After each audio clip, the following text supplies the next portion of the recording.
warisan budaya yang diturunkan oleh leluhur kita secara turun-temurun sebagai identitas dan jati diri kita sebagai bangsa yang telah berkembang leluhurnya dan menguasai daerah ini selama ribuan tahun. Itu ciri-cirinya adalah warisan heritage ini yang diturunkan dari satu generasi ke generasi yang lain. Tidak bisa musuh-musuh itu menjajah kita apabila kita masih kekeh untuk menjaga warisan budaya itu. Selama mereka itu belum bisa menggantikan budaya kita, berarti kita masih menang. Tapi kalau mereka itu sudah bisa untuk mengganti budaya kita dari A sampai Z, termasuk bagaimana cara kita mengekspresikan rasa cinta kepada Nabi Muhammad dan ahli bait Nabi, mau diganti oleh budaya mereka yang mereka bawa dari tanah leluhur mereka, padahal mereka kesini mau numpang makan karena di sana nggak ada padi, di sana nggak ada pohon, di sana nggak ada ketela, deke kurang makan, wedus bae wis padalah kesusun ini karena akhirnya dia gelati pangan ning di ya tidak ada lagi jannatun fil dunia Indonesia jannatun fid dunya, surga yang ada di dunia ini adalah Indonesia. Malam hari ini kita beristighosa untuk menjaga Indonesia. Coba wong desa Blitar yang dulu Insinyur Soekarno, ya, iki kiai iki lagi nonggoni kita ngomong nasam kok dingin guys, isku nguruk KB wis putus nasa bega, kiai. Ini kan tempat lahirnya Insinyur Soekarno, betul nggak? Makamnya pun wis ditakdirakan nang Allah mati neng Jakarta, wis dikubur neng Bogor, tapi leluhur orang-orang Blitar, di mana dia dilahirkan di sini. Terus nih Allah peninjauan kembali. Ya Allah, kita mengajukan peninjauan kembali ke mahkamah kuburan. Ini putra kami Soekarno, kenapa dimakamin di Bogor? Dia lahirnya di sini. Tolong ya Allah, rubah itu di Lauhil Mahfuz, di mana dikatakan lahir di Blitar, mati dan diwapak dan dikubur di Bogor. Tolong ganti itu yang ada di Lauhil Mahfuz. Akhirnya Allah itu kan yamhullahu ma yasha wa yusbit. Allah bisa menghapus takdir bu aja gegabah. Allah bisa menghapus takdir wis ditentukan. Maka digerakkanlah akhirnya kita bangsa Indonesia untuk memindahkan jasad Bung Karno dari Bogor kembali ke kampung halamannya di Blitar ini. Aja macam-macam wong Blitar. Wong Blitar itu presiden se-Indonesia. Presiden pertama se-Indonesia. Tapi aja sombong dingin, presiden kedua wong Banten. Siapa namanya? Saprudin Prawira, yang bisa menyelamatkan Indonesia ketika Soekarno sedang di penjara. Saudara, siapa dia? Saprudin Prawira Negara bin Pangeran Hatab bin Sultan Aliuddin Raja terakhir Banten. Orang kalah kita gitu. Ibu tuane wong Padang. Wong Banten kan uangnya orang pati open. Ibunya dia aslinya orang Banten, bapaknya asli orang Banten, ngomongnya Jawa, lahir ning Kaujon, uangnya wong anyer. Tapi ketika sudah wafat, dibiarkan aja.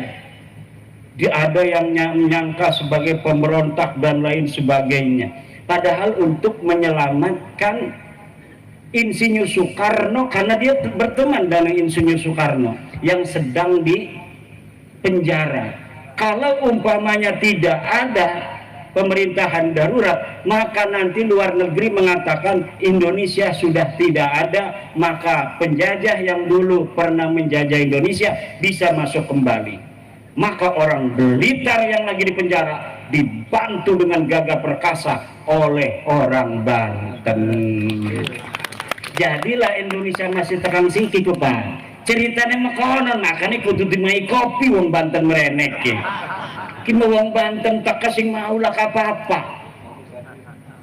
Anak duren yang kana wis dibuka kita kon merene apa jawane. Ini baru dibuka sama Kiai Agus, udah di bel katanya mau siap istighosah. Saya mau makan durian dulu, nggak bisa katanya. Ya, adai vokal mayit, namanya tamu seperti mayit, kita ikut aja ke sini nggak ada apa-apa. Malah suruh dikir lagi, padahal saya udah naik mobil dari Banten 11 jam. Mau istirahat dibelin melulu tuh sama PWI Tulungagung, PWI Blitar. Kiai jangan istirahat, langsung aja. Karena apa? Sebenarnya saya ini ceramah itu bukan ahlinya Pak. Saya ini tukang ngajar ngaji Patul Qorib di rumahnya, tukang ngajari Patul Mu'in ki gara-gara nasab ki kula diundang-undang. Gara-gara nasab Balawi saya teliti, ya biasa aja penelitian bahwa Balawi duduk putune Nabi diundang-undang merene lamun ora teka maksa, awas sudah jero teka premen. Akhirnya saya ditelepon oleh teman saya Syarif Ahmad Doirobi, Agus Doirobi, Kiai, acara di sana Kiai Rosid menanti bersama orang-orang di Kanigoro. Wah, kata saya udah ada jadwal sebulan, hanya 4 hari saya boleh keluar karena tugas saya ngajarin ngaji di pondok. Tetapi kadang-kadang Allah itu yamhullahu ma yasha wa yusbit. Ya barang sing teka wong sing berat mah batur dewek igati kan. Karo Kiai Abdul Rasyid baru kenalan hatinya saja, sama-sama ahli istighosah. Tapi belum pernah kependak kan, orang-orang berat belum pernah kependak. Tapi kalau Syarif Deirobi mah pulangnya kependak baik. Jadi orang enak. Wong sing berteman itu punya hukum, alaihi hakun, mempunyai hak, lahu wa alaihi hakun. Akhirnya walaupun saya sudah ada jadwal 4 hari di Lampung, tidak lagi nerima yang lain, 1 bulan Februari ini terpaksa ini merene doang ki sing 11 jam sing Banten merene besok balik maning. Allah hanya pengen kependak karo ibu-ibu yang cantik-cantik, keluarga besar Presiden Soekarno. Ini kita ini malam ini mau apa namanya istighosah mendoakan bangsa Indonesia karena lagi bahaya iki akeh sing ngadu domba. Presiden kita diadu domba supaya pecah kongsi. Presiden Prabowo diadu domba karo Pak Jokowi, Pak Jokowi diadu domba karo Bu Mega, Ibu Mega diadu domba karo SBY, SBY diadu domba karo Fufu Fafa. Macem-macem lah. Kata Pak Prabowo, jangan pisahkan aku dan dia. Gak mau. Pak Prabowo itu orang cerdas bos. Orang mau misahin Pak Prabowo dengan Pak Jokowi nggak bisa. Orang memisahkan Pak Jokowi Bu Mega nggak bisa. Kedelengnya doang orang akur gak. Semuanya hatinya demi bangsa dan negara Indonesia. Orang-orang yang sudah ditakdirkan Allah di atas. Untuk apa? Untuk menjaga, untuk menjadi pemimpin bangsa. Pasti di dalam hatinya ada kecintaan kepada bangsa dan negara Indonesia. Semuanya saya yakin tidak mau bangsa dan negara Indonesia ini hancur kembali ke zaman dahulu kala. Masing-masing daerah gawe kerajaan dewek, Blitar gawe kerajaan sendiri, Tulung Agung bikin kerajaan sendiri, Solo bikin kerajaan sendiri, Banten bikin kerajaan sendiri, masing-masing gampang diadu domba, masing-masing gampang peperangan.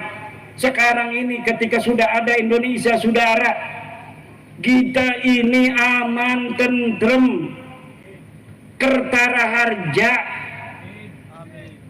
harap jadi malaikat KB mau bisa korupsi setitik karena kena mau manusia aja.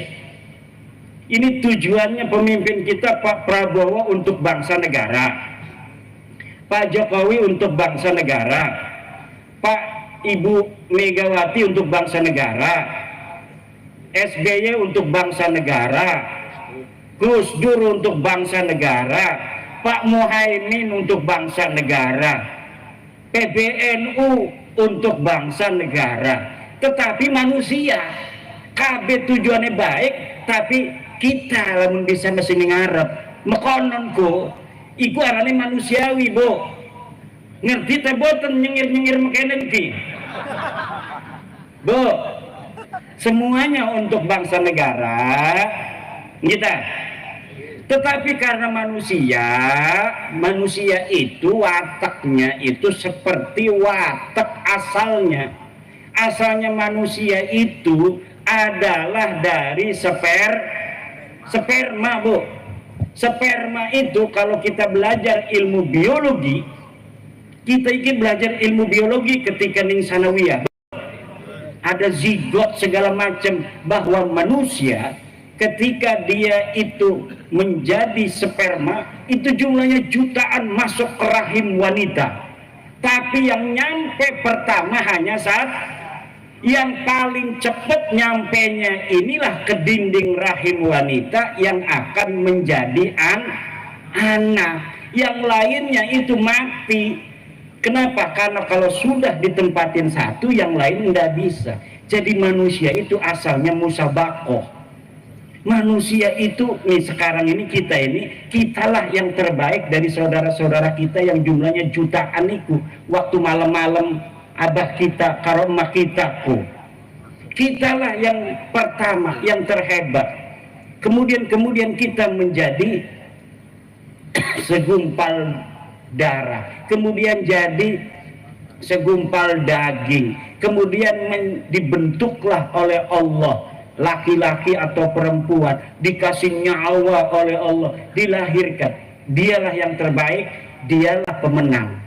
Nah, manusia masih ingat waktu dewek ning jero rahim rebutan karo dulur-dulure. Maka walaupun tujuannya bagus semua, tapi ada persaingan. Iku persaingannya namanya persaingan politik. Persaingan politik itu wajar. Tapi tidak bisa diadu domba untuk menyengsarakan rakyat, nggak bakal mau mereka. Mereka itu hanya mau bersaing politik dengan tujuan sama, yaitu demi bangsa dan negara. Lah musuh-musuh ini ngadu domba agar negara kita hancur. Rela apa tidak kalau ada orang mengadu domba pemimpin-pemimpin kita agar bangsa dan negara kita hancur? Ya. Lawan apa lawan? Ya. Hancurkan apa tidak? Hancurkan. Hancurkan itu orang-orang yang mau mengadu domba Bapak Prabowo dan Bapak Jokowi, yang mau mengadu domba Bapak Jokowi dan Ibu Mega, yang mau mengadu domba Ibu Mega dengan SBY, yang mau mengadu domba Bapak Prabowo dengan Bapak Gibran Raka Buming Raka. Hancurkan ya Allah, sehancur-hancurnya. Kenapa? Kalau pemimpin-pemimpin kita itu sudah bisa diadu domba, maka lemah kekuatan kita. Banten itu Pak, Banten cerita gimana? Bukan karena saya orang Banten membanggakan Banten, tetapi memang dalam buku sejarah Banten tidak bisa dimasuki oleh musuh kecuali oleh pengkhianat yang dari dalam Banten sendiri. Sultan Hasanuddin ketika jadi sultan didatangi oleh siapa itu, orang Belanda itu. Bukan yang pertama kali datang, pertama kali datang dari Eropa ke Indonesia ini, ke Nusantara, itu pertama datang ke Banten, mau dagang katanya. Akhirnya diterima oleh orang Banten. Pas dagang dia memonopoli, diusir sama orang Banten. Kemudian pada zaman Sultan kedua Maulana Yusuf juga diusir. Pada Sultan Maulana Muhammad tidak bisa menguasai. Pada zaman Sultan Abdul Mafahir mulai perang 1630.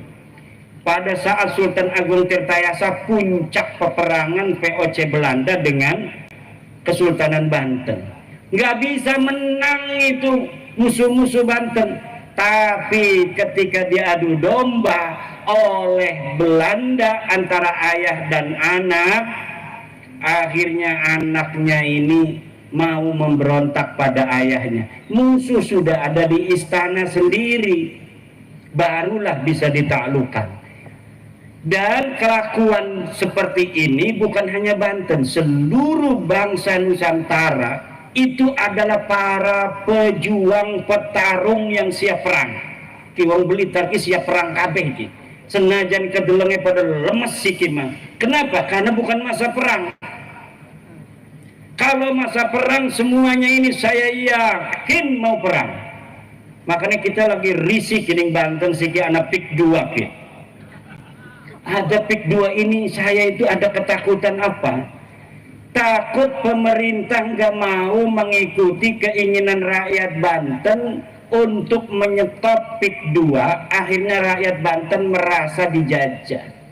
Kalau perasaan merasa dijajah sudah hadir, saya yakin, bukan memastikan, saya yakin akan terjadi suatu huru hara. Kenapa? Ketika masyarakat di mana saja itu sudah merasa dijajah oleh orang asing, sementara dia merasa yang harusnya itu membela tidak membela, maka terpaksa yang biasa nyangkul, cangkulnya akan dibuang.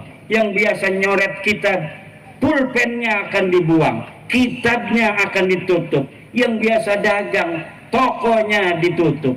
Yang biasanya cuma nganggur di pos kamling, main remi, main catur, caturnya disepak. Nah ini makanya PBNU sudah mengeluarkan Bahsul Masail kemarin, bahwa menurut Bahsul Masail Nahdlatul Ulama, hasil keputusan tahun 2025 ini laut haram disertifikat.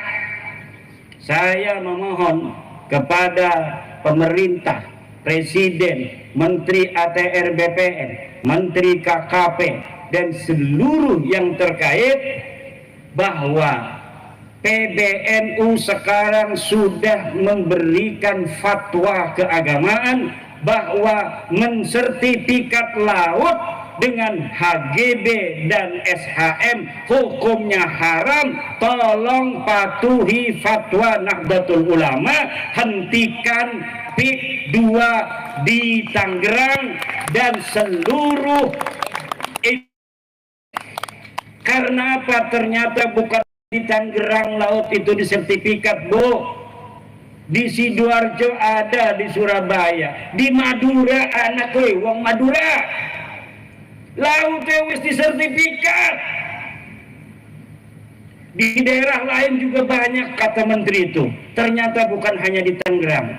Makanya Tangerang yang menjadi sumbunya. Ketahuan memang benar-benar daerah keramat itu. Daerah Banten kata orang tua, ini kata orang tua, mungkin kata orang Blitar, tanah Blitar keramat. Kata orang Banten, tanah Banten berkeramat. Tapi lamun dideleng-deleng ternyata anak bener ya. Dulu Sultan Agung Mataram yang masih saudara, sama-sama keturunan Ki Ageng Pemanahan dari jalur Ibu Banten, itu mau nyerbu ke Banten. Waktu mau nyerbu niat saja, itu malamnya sudah mimpi dia itu nanahan semua sekujur tubuhnya. Mimpi doang.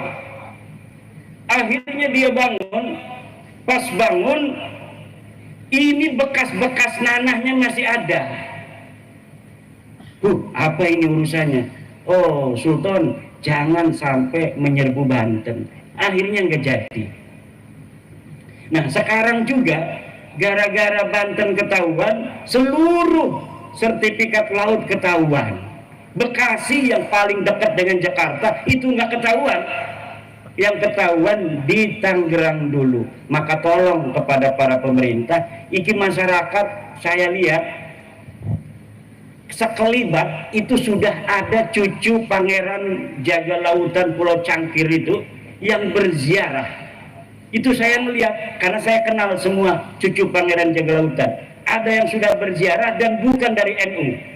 Jadi banyak cucu-cucu Pangeran Jaga Lautan itu yang bukan NU.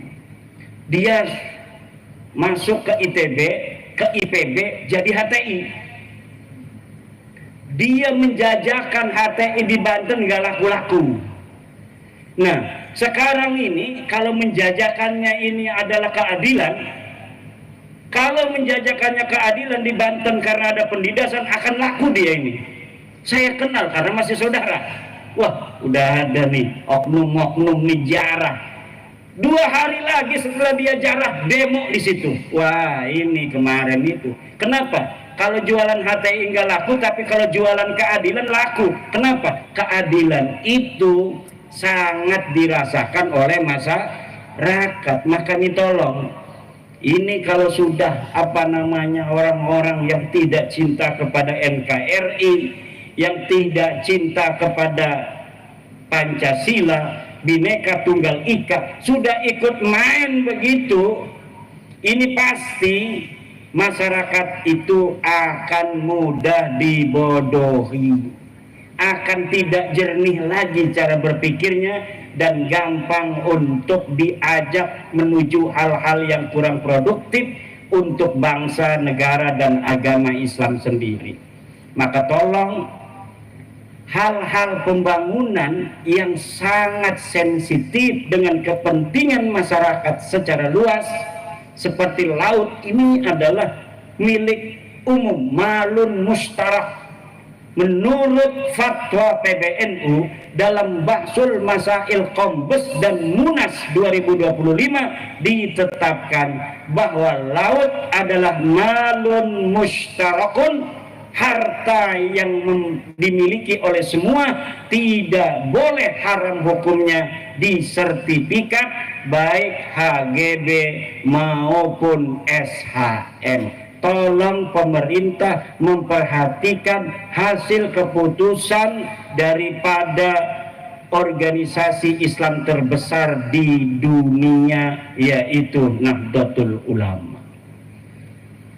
Supaya apa? Ini orang-orang pengadu domba ini supaya tidak lagi punya jalan untuk mempengaruhi masyarakat.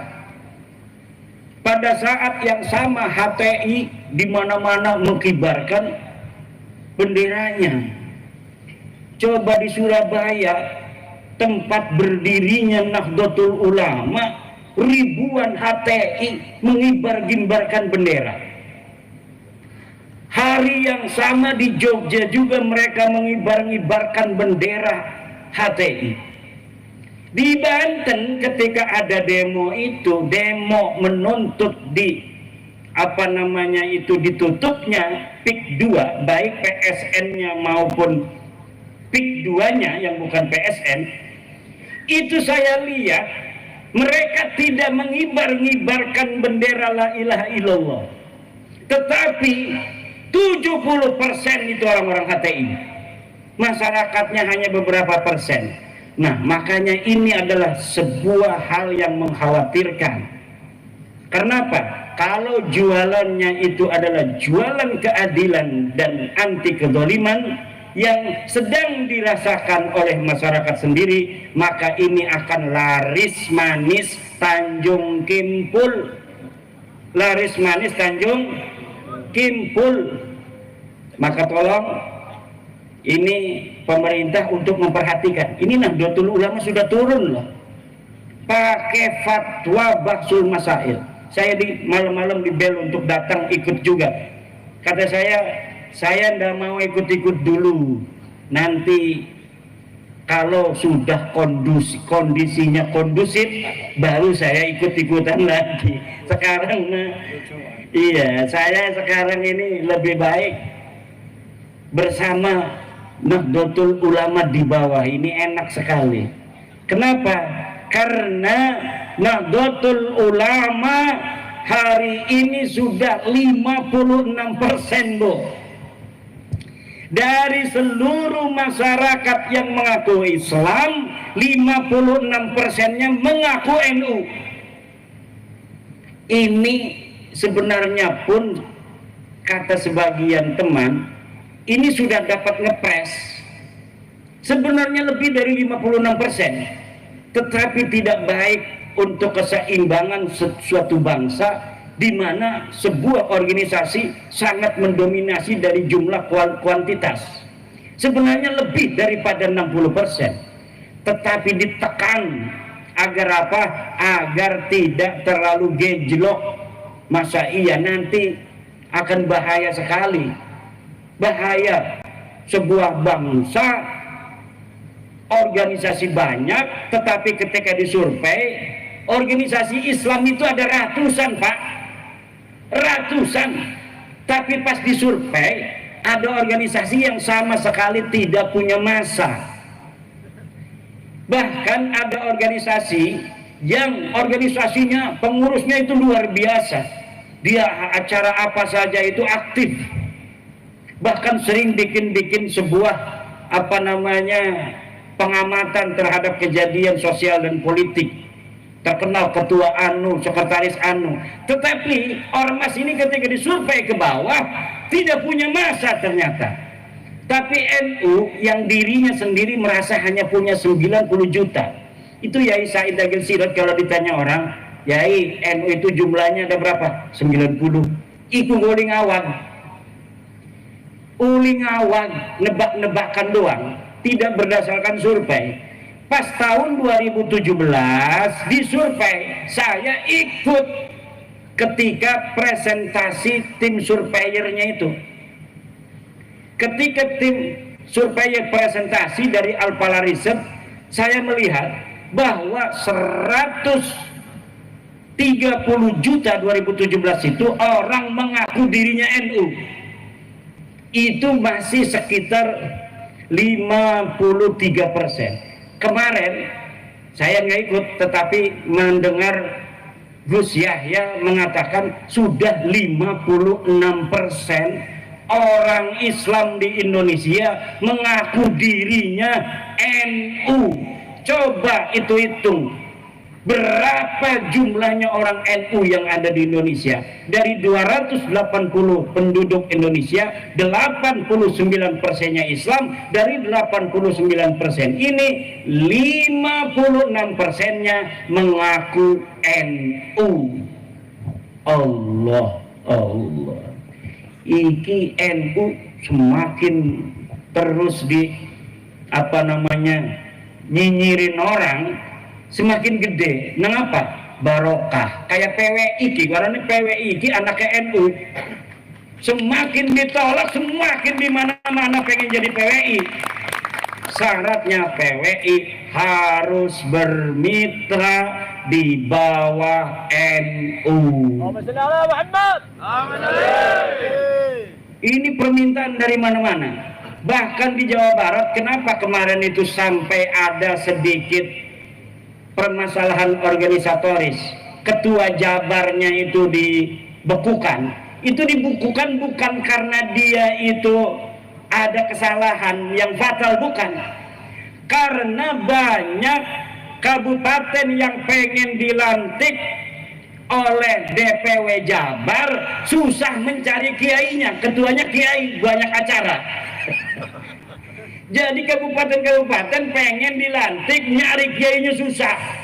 Jadi mereka datang sendiri kepada kantor pusat di Cirebon. Akhirnya udah, kata ketua umum PWI Kiai Abbas, Jabar dibekukan aja. Kiai Abdul Mujib pengurus atau ketua Jabar dijadikan pengurus pusat dulu.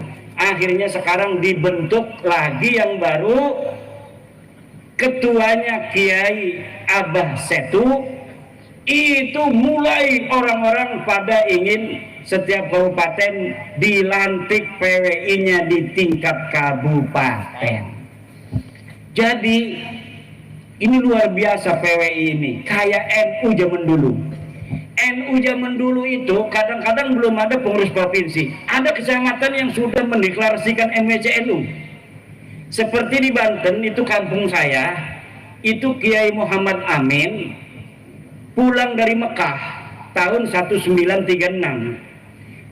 Kiai Muhammad Amin ini bapaknya Kiai Ma'ruf Amin. Dia pulang dari Mekah, belum ada kepengurusan tingkat kabupaten PCNU tahun 1936, tapi Kiai Amin ini langsung mendirikan MWCNU tingkat kecamatan. Jadi kecamatannya ada, kabupatennya belum ada. Nah ini seperti ini nih PWI ini. Kadang-kadang kabupatennya pengen, provinsinya susah nyari ketua provinsinya karena kiai semua. Kalau di Wonogiri, Seragen, sekitarnya itu semuanya kebanyakan Surya PCNU. Gampang nyarinya kalau Surya, paling dia di pondok ngajar ngaji. Tapi kalau kiai penceramah susah. Nyari saya itu gampang, Pak. Karena ada di pondok ngajar ngaji tiap waktu. Asar ngajar ngaji, maghrib ngajar ngaji, subuh ngajar ngaji. Nah, sekarang ini nggak ngajar ngaji nih, ya karena dikerjain oleh Kiai Rosin. Suruh bertemu dengan saudara-saudara Presiden Soekarno supaya saya dapat barokah. Ya Presiden Soekarno, terima kasih atas perjuanganmu dulu membebaskan bangsa dan negara ini dari penjajah. Terima kasih Blitar, kami bangsa Indonesia mengucapkan terima kasih untuk Blitar yang telah melahirkan putra sang pajar Presiden Soekarno yang kemudian membebaskan kami dari penjajahan Belanda, penjajahan Jepang. Kita tinggal menghancurkan penjajahan spiritual, pengakuan orang-orang yang merasa lebih mulia dari orang lain. Ini bahaya bagi keagamaan masyarakat Islam. Dalam ajaran Islam, inna dina indallahil Islam, sesungguhnya agama yang paling mulia adalah agama Islam. Dan dalam Islam orang yang paling mulia itu adalah orang yang paling bertakwa. Inna akramakum indallahi atqakum. Bahwa sesungguhnya orang itu bukan dilihat kemuliaannya dari keturunan siapa dia, dilihat dari pangkatnya, dilihat dari banyaknya uang, tidak, tapi dilihat dari takwanya. Semakin dia bertakwa, maka dia semakin mulia di hadapan Allah Subhanahu wa ta'ala. Tidak ada di dalam Islam orang dilihat dari keturunannya. Dia mau keturunan siapa saja, kalau dia bertakwa, maka dialah yang paling mulia. Inilah ajaran Islam dan inilah ajaran Pancasila, sila kedua, kemanusiaan yang adil dan beradab. Jangan mau dibohongi bahwa Anda lebih rendah dari mereka dan mereka lebih mulia dari Anda hanya berdasarkan pengakuan bahwa mereka sebagai keturunan Nabi. Apalagi yang mengaku itu keturunan palsu, yang DNA-nya tidak terkonfirmasi, nasabnya tidak ada di kitab nasab, nama-namanya dalam kitab sejarah. Jangan mau. Kalian orang-orang mulia, turunan orang mulia, orang Blitar, bahannya bahan bagus, bisa jadi presiden. Sudah terbukti orang yang lahir di Blitar bisa jadi presiden. Haram hukumnya orang Blitar merendahkan diri di hadapan bangsa lainnya, apalagi bangsanya itu bukan bangsa Indonesia. Tunjukkan dada orang Blitar. Dada orang Blitar dadaku, iki dadaku, endi dadamu, kata Presiden Soekarno. Indonesia menggugat itu siapa? Insinyur Soekarno. Sekarang Blitar menggugat nasabah Lawi. Tidaklah heran kalau Blitar ini menjadi salah satu pelopor di Indonesia terhadap peningkatan martabat, harkat, derajat jati diri bangsa Indonesia, karena dari Blitarlah putra sang fajar dilahirkan. Siapa saja orang yang terlahir dari Blitar pantas jadi Presiden Republik Indonesia. Wis jam rolas, Bo. Kulane durung istirahat 11 jam nunggang mobil. Iki makin ngekone gue sing kenceng banget. Iki berapa dudu orang gelem pegel nunggang mobil kayak setan baik. 160. Wih, kita ngelilir kok kenceng. Kalau kitanya lagi bangun kan langsung, jangan kenceng-kenceng. Tapi kan kita nggak bisa melotot terus. Kadang ada tidurnya. Itu kalau saya tidur udah 200. Allah. Semoga barokah Kiai Rosid, barokah Kiai Rosid. Kiai Rosid kita doakan panjang umur. Rambutnya gondrong, amin. Kiai Rosid, rambutnya pakai belangkon digondrongin, keren. Santri saya itu, Pak, santri saya, kalau dia pengabdian lulus dari aliyah kan, ngabdi dulu setahun, nggak boleh cukur, suruh gondrong. Kenapa? Supaya nakalnya habis di pondok. Nanti ketika di masyarakat dia udah nggak heran lagi ngeliat orang gondrong yang macem. Dulu aja saya udah gondrong di pondok kan. Jadi udah beres nafsunya itu, nanti ketika ada di masyarakat dia tinggal jadi wali. Allah. Tapi kalau belum pernah agak nakal di pondoknya, nanti kurang ajar ini ngumah iku kok. Wis dadi kiai ngebonceng-bonceng rang dan melulu. Iki bahaya iki. Terima kasih ini bisa mendampingi dari Malang. Kiai katanya mau acara di Blitar, itu kampung saya, itu saya lahir di situ, saya mau hadir katanya. Masya Allah, kata saya, dari Malang itu kan berjam-jam, tetapi karena beliau pejuang, beliau ini bawa jamaah dari Malang ke Kresek, ke Banten. Kresek itu kecamatan, sebelahnya itu Gunung Kaler, Tenara. Nah, di Mekah itu dikenalnya hanya Tenara. Iya, jadi orang-orang yang disebut Tenara zaman dulu itu Ronjo, Tirtayasa, Kresek, Tanara sekarang ini. Nah, jadi kalau sekarang administrasinya Kresek. Kresek ini dari zaman dulu NU-nya sejak 1936 tertua. MWCNU tertua, melahirkan ketua NU DKI Jakarta Kiai Ahmad Syatibi tahun 70-an, ketua partai NU juga, kemudian juga Kiai Ma'ruf Amin.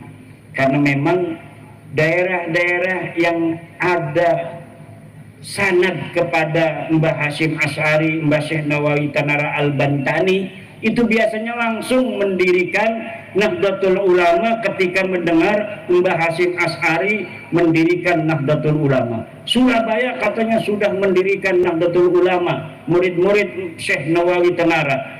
Kemudian diikuti oleh seluruh masyarakat di Indonesia membentuk kepengurusan Nahdlatul Ulama, termasuk di daerah saya, kampung saya. Cuma kalau sekarang dengan dulu, hebatan dulu. Dulu itu Ansor desa itu punya drum band. Sekarang Ansor nggak punya drum band, kalah sama Ansor tahun 50-60-an. Karena zaman dulu itu mungkin banyak saingan, jadi lebih lebih semangat. Sekarang ini di Banten nggak ada saingan. Memang Jawa Timur ini hebat organisasi NU-nya, tetapi masih ada Muhammadiyah segala macam di kampung-kampung. Kalau di Banten NU semua, tapi organisasinya nggak terlalu jalan. Tapi Muhammadiyah nggak ada di kampung-kampung. Di kecamatan itu nggak ada, itu di kampung-kampung kecamatan pengurus Muhammadiyah nggak ada, hanya ada di tingkat kabupaten. Tapi diajak NU-nya, kalau dia omong bukan NU marah. Tapi PBNU suruh begini, saya NU tapi NU-nya Mbah Hasim. Mbah Hasim udah wafat. Sekarang mah Mbah Miftahul Ahyar sama Gus Yahya. Kalau sudah menentukan secara organisasi seperti kemarin tentang Basul Masail, bahwa yang namanya laut itu haram untuk disertifikat, maka kita harus ikut kalau mengaku jamaah Nahdlatul Ulama. Kalau masih pendapat pribadi, baru itu namanya pendapat pribadi, kita boleh berbeda. Tapi kalau sudah keputusan dari keputusan sebuah organisasi, itu kita harus sam'an wa ta'atan. Demikian, barokah insyaallah, banyak duitnya yang hadir di sini semuanya. Ya Allah, kasih sayangmu, keberkahanmu, jaga negara Indonesia ini ya Allah. Jangan sampai kurang makan.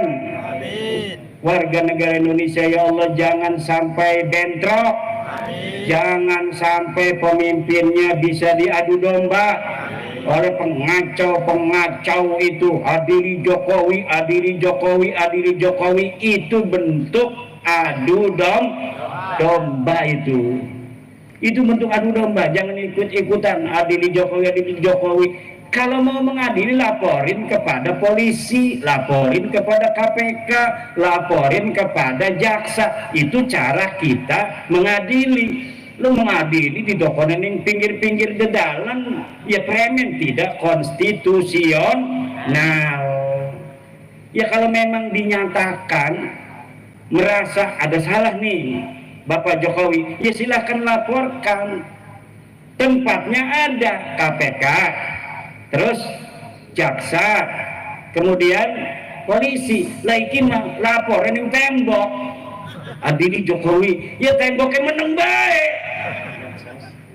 Lah ini adalah upaya untuk membuat kacau Indonesia, memecah belah bangsa Indonesia, dimulai dari memecah belah para pemimpin kita. Warga Nahdlatul Ulama senantiasa setia kepada negara kesatuan Republik Indonesia. Ibu Mega pemimpin bangsa, Pak Jokowi pemimpin bangsa, Bapak Prabowo pemimpin bangsa, Gus Dur pemimpin bangsa, NU pemimpin bangsa. Semuanya kita doakan agar senantiasa dalam lindungan Allah Subhanahu wa Ta'ala. Dan seluruh musuh bangsa Indonesia dan negara Indonesia, ahlikhum ihlakan ya Allah, ahlikhum ihlakan. Nah, terakhir mari kita sama-sama, karena ini sholawat nariyah, kita sama-sama bersolawat nariyah. Allahumma sholli salatan kamilatan wa sallim salaman tamman ala sayyidina Muhammadin alladhi tanhallu bihil uqadu wa tanfariju bil kurabu wa tuqda bil hawaiju wa tunalu bil ghaibu wa usul khawatimi wa yustasqal ghamam biwajhil karim wa ala alihi wa sahbihi bi kulli lamhatin wa nafasin bi'adab kulli ma'lumina. Amin ya Allah ya Rabbal. Kenapa selawat nariyah disebut selawat nariyah? Li'annaha tuhaqqiqul hawaija kannari 'alal hashim. Li'annaha tuhaqqiqul hawaija kannari 'alal hashim. Karena selawat nariyah itu bisa menjadikan segala hajat kita menjadi kenyataan secara cepat seperti api terhadap dahan-dahan kering. Selawat nariyah juga disebut selawat tafrijiyah li'annahu tufarrijul kuruba wal humum, karena selawat nariyah bisa untuk menghilangkan kesusahan dan kedukaan. Disebut juga selawat nariyah itu miftahul kanzil muhit. Miftahul kanzil muhit li'annaha miftahul amwal, karena selawat nariyah itu kunci harta benda. Siapa orang membaca selawat nariyah 4444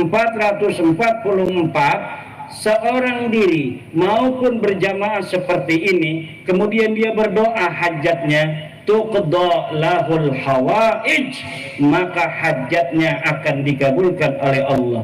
Wa man arada ayanzura ila rasulillahi fi manami falyaqraha mi'atan. Siapa orang yang ingin melihat Rasulullah di dalam mimpinya, maka baca selawat nariyah 100 kali. Siapa orang yang membaca dalam satu majelis selawat nariyah 100 kali, maka keinginannya akan dikabulkan Allah. Wallahul muwaffiqu ila aqwami thariqin. Wassalamualaikum warahmatullahi wabarakatuh. Waalaikumsalam warahmatullahi wabarakatuh.